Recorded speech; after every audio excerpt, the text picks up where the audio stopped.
Manu, primeiro de tudo, eu queria te parabenizar pelo filme. Eu Obrigada, achei muito Bru. incrível.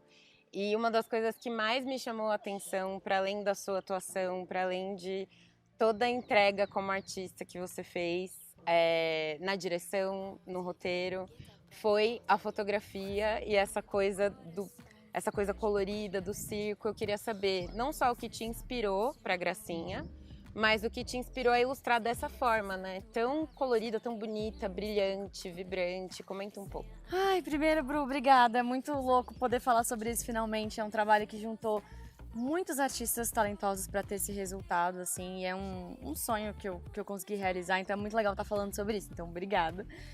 Sobre a fotografia, o diretor de fotografia é o Nicholas Bluff. Ele é gringo, mas ele ama o Brasil. E ele realmente foi muito apaixonado pelo projeto, assim. Eu acatei muito das coisas que ele trouxe, da visão artística dele, de assumir que como era um teatro, o teatro era escuro, tinha os backstage, tinha aqueles planos sequências no backstage, assumir que tem esses momentos de escuridão, tem os momentos de claridade, eu acho que isso deu todo um brilho, assim. E é uma coisa que dificilmente a gente assume no pop mainstream, né? A gente acaba deixando tudo mais claro, tudo mais beleza o tempo inteiro. Uhum. Então acho que isso chama atenção mesmo no material, porque é uma coisa mais cinematográfica que ele trouxe e eu fico muito feliz e muito grata porque ficou muito lindo. Quanto à parte circense, é muito louco, porque eu bebi de várias fontes. Eu não queria que fosse, é um circo. Mas ao mesmo tempo, aquela personagem, ela me remetia às vezes a uma bailarininha, numa caixinha de música, às vezes uma palhacinha, tentando entreter e triste por dentro. Palhaço é um personagem triste, né? Quando a gente estuda, né, clown, quando a gente entende o que é esse lance de você estar fazendo o outro rir, mas às vezes é com o seu sofrimento. Então, tudo isso tava passando pela minha cabeça, sabe? Enquanto eu Uhum. escrevia Gracinha, eu não queria que ficasse nada caricato, não queria assumir, isso é um circo. Então, acho que eu tirei muito do teatro itinerante também do Brasil, que tinha essa alma circense, mas era de um outro jeito. Mas ele tá muito aberto para a interpretação das pessoas também. Tem gente que vai ver a Gracinha só como uma bailarina, só como uma artista. Tem gente que vai entender, ela é uma palhacinha. Tem gente que vai falar, já me falaram, nossa, você puxou do teatro itinerante, né, do Brasil. E realmente, eu acho que eu bebi de todas essas fontes, assim. E fico muito feliz que você percebeu. Ai, não, eu achei incrível essa coisa que você falou, que existe essa alegria, né? Que o circo tem essa coisa de entreter e tudo mais, e que nem sempre é o que parece, mas uma coisa é fato, a alegria foi entregue, principalmente nas cores, no figurino. Sim. Eu achei, assim, eu fiquei encantada. E outra coisa que eu não pude deixar de perceber também é que o elenco é muito diverso, né? Não é só um grande elenco, mas também tem pessoas diversas e isso é muito importante para gerar identificação, principalmente quando se trata de uma coisa que muitas crianças vão assistir. Então eu queria que você comentasse também como que foi Sim. essa preocupação, essa escolha pro elenco, das pessoas e tudo A mais. gente até deu uma conversada sobre isso, né? Uhum. Assim que você assistiu. Pra mim é o mínimo, obviamente. Mas é um mínimo que não é muito seguido no entretenimento, assim.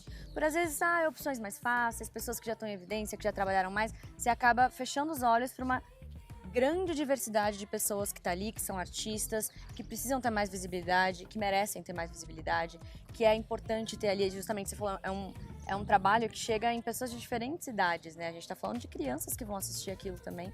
Então, isso sempre esteve na minha cabeça, mas ficou muito mais quando eu entendi que eu ia gravar em Ouro Preto. Ouro Preto é uma cidade que tem uma memória escravocrata horrível e gigante.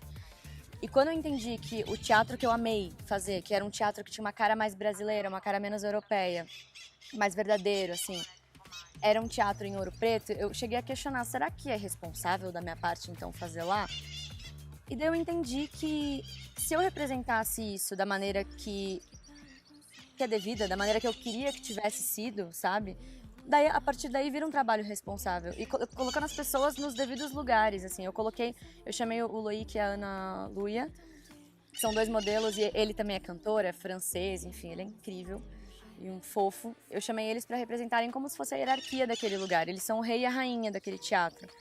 E eles estão sentados no lugar de Dom Pedro, eles ocupam essa posição. Então acho que foi uma maneira de fazer uma retratação, assim, uma correção histórica do que aconteceu naquele lugar, sabe? Total. E reescrever de uma maneira lúdica, de uma maneira como se fosse um sonho mesmo, do que a gente quer construir a partir de agora, sabe? Então eu fiquei muito feliz com todas as participações, todo mundo que topou participar. Realmente é um elenco gigante, assim, para um projeto desse, né, assim, gigante. Vamos falar que a gente deu vários truques, aquela plateia não era tão grande assim, a gente fez o povo trocar de roupa, porque a gente gravou no meio da pandemia, então tinha todo esse cuidado. Mas assim, é um elenco muito diverso, muito lindo, com artistas plásticos, com bailarinas, com muita gente da arte, assim. Então foi muito gostoso, eu fiquei muito feliz. Ah, que legal. E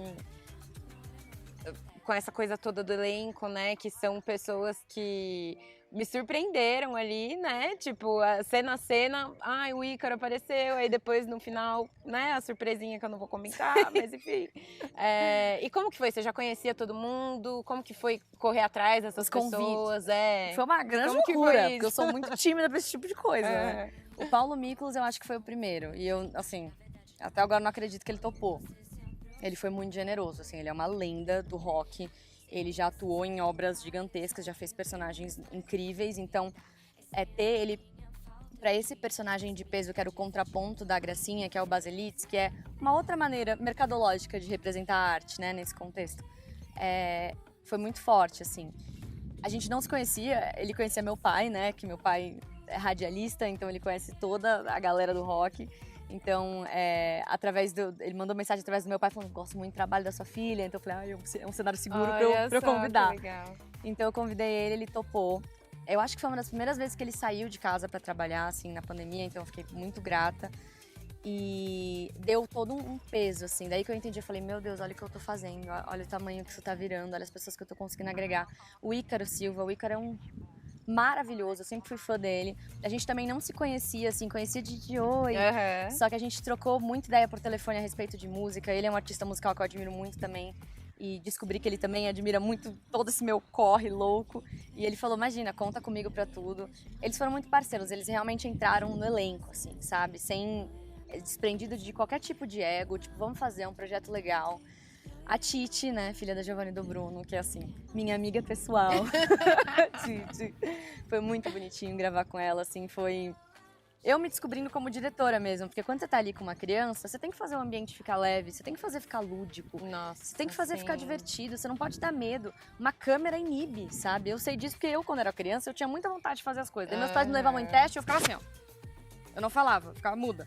Então eu sei que inibe mesmo, é um ambiente que já tem uma energia esquisita. Então, pra que ela se sentisse bem, ela é filha dos meus amigos. Então eu fiquei muito preocupada, assim. Eu acho que essa preocupação foi muito positiva no final das contas, porque rendeu um dia de brincadeira, em que aconteceram coisas espontâneas ali, que a gente filmou, e eu acho que é um dos momentos mais emocionantes, assim. Que todo mundo fica assim, assistindo.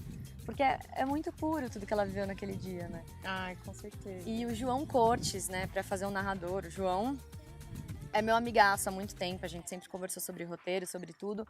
Eu acho o João um gênio, acho que ele atua muito bem, o tom que ele deu pro narrador foi perfeito.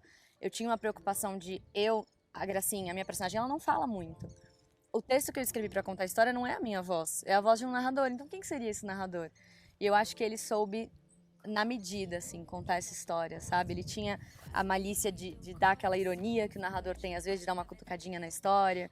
Tem todo esse lance, tem um lance de liberdade, né, com a Gracinha no filme. E eu queria entender com você se você tem algum recado para dar para as meninas, de mulheres de todas as idades, né? Mas para as meninas que com certeza vão assistir Gracinha e vão ser tocadas, vão se sentir representadas de alguma forma, enfim, o roteiro tem tudo para mexer com meninas mais novas e mulheres no geral. Sim. Então eu queria saber se você tem algum recado para dar para essas meninas que vão ter um gatilhinho ali positivo assistindo Gracinha. Ai, que difícil. É difícil resumir, porque realmente é uma história sobre liberdade. E cada vez que eu assisto, eu vejo que me pega de um jeito, assim. Eu tava contando a minha história, e era a minha história pessoal com entretenimento, naquele momento em particular. Só que não só, é a minha história com todas as amarras que a gente usa pra se diminuir o tempo inteiro, sabe? Esse sentimento de que a gente não é capaz, de que a gente não dá conta de tudo, de que a gente tem que se submeter a certas coisas ou circunstâncias pra brilhar. Eu acho que qualquer um sente isso, qualquer uma sente isso, na verdade. Isso tá muito em ser mulher, historicamente. Então, é um conto simples, identificável. Eu espero que, de alguma maneira, desperte isso de você seguir a sua intuição, que é a coisa mais poderosa que a gente tem e que a gente briga com ela, a gente é forçada a não acreditar nela e no final das contas ela leva a gente para lugares mágicos e eu sou a prova disso, porque eu me forço a acreditar na minha intuição toda vez que eu ouço e que eu coloco a minha visão e que eu vou atrás das coisas que eu acredito de fato, coisas muito mágicas acontecem. Então, eu espero que fique um pouquinho dessa mensagem. E outra coisa que eu quero saber é qual o seu momento preferido do filme? Se existe esse momento. Ai, aquela que olha para todo mundo aqui, tô pedindo uma dica. Meu momento favorito... Que você mais gostou de gravar? Não vou falar um específico porque é muito spoiler. Tá. Mas eu acho que o clipe de Bossa Nossa, toda vez que eu assisto eu me divirto. É porque, assim, cada um é emocionante por um motivo, né? Mas Bossa Nossa me lembra um musical, que é uma parada que eu sempre quis fazer. Eu acho que a obra inteira não é parecida com um musical, mas esse específico eu queria que fosse. As movimentações, as danças... O jeito que a Gracinha tá dublando pela primeira vez, olhando, né? Que eu, como Gracinha, tô olhando pra câmera e dublando e dançando. Me lembra muito um teatro musical, que é uma parada que eu sou completamente apaixonada. Então, sempre que eu assisto isso, assim, depois agora de muito tempo que eu já fiz, eu fico, que legal que é isso.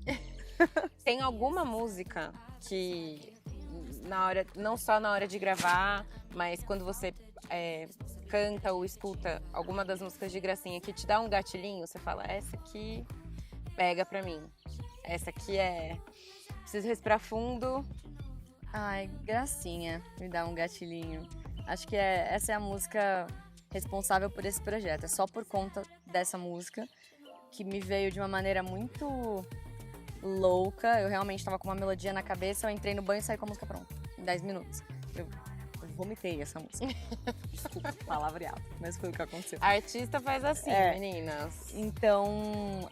Eu acho que essa música, ela representa todo esse meu processo, assim, de sair dessa prisão que eu criei pra mim mesma, sair dessa prisão que colocam a gente como mulher, sair dessa prisão que eu me coloquei como artista, de ter que ocupar uma função e ter que pisar em ovos e entender que eu posso ser muito mais livre, que existe espaço pra isso, sabe?